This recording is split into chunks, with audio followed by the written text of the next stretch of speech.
मेरा दिल बदल दे, मेरा दिल बदल दे, मेरा दिल बदल दे। बिस्मिल्लाहिर्रहमानिर्रहीम।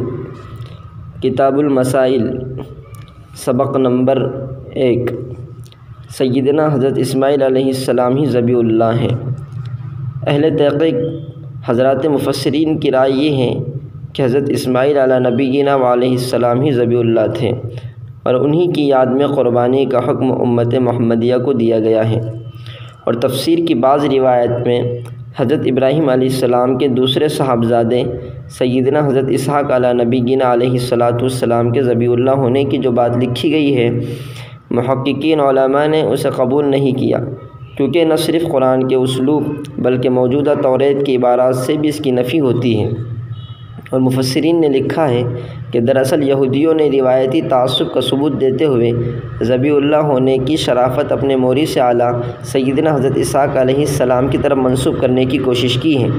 और उनकी फैलाई हुई रिवायतों से मुतासिर होकर बाज़ इस्लामी रिवायतों में भी हज़रत इसहाक़ अलैहिस्सलाम को ज़बीउल्लाह कह दिया गया है, जो सही नहीं है।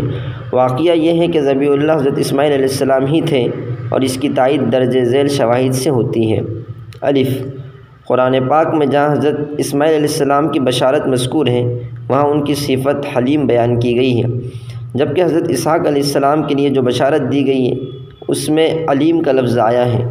ये दोनों सिफ़ात दोनों पर अलग अलग मुंतबिक है और बिलाशुबा हलीम की सिफ़त ज़बीउल्लाह के लिए निहायत मौज़ू और मुताबिक है। बा सूरह वस्साफ़ात में अव्वलन हज़रत इस्माइल अलैहिस्सलाम के लिए बशारत, फिर आपकी क़ुरबानी का तज़किरा है और इस मज़मून के ख़त्म होने के बाद आगे वबश्शरनाहु बिइस्हाक़ कहकर नए मज़मून की इब्तिदा की गई है।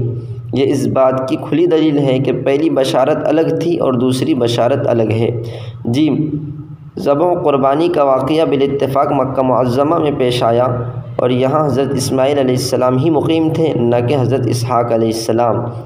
दाल तौरेत में लिखा है कि हज़रत इब्राहीम अलैहिस्सलाम ने जिस बेटे की क़ुरबानी पेश की वो इकलौते बेटे थे, और ये बात उसी वक्त दुरुस्त हो सकती है जबकि इस्माइल अलैहिस्सलाम को ही ज़बीउल्लाह माना जाए, क्योंकि ये अम्र मुतहक्कक है कि अव्वलन हज़रत इस्माइल अलैहिस्सलाम की पैदाइश हुई और उसके 13 या 14 साल के बाद हज़रत इसहाक़ अलैहिस्सलाम पैदा हुए।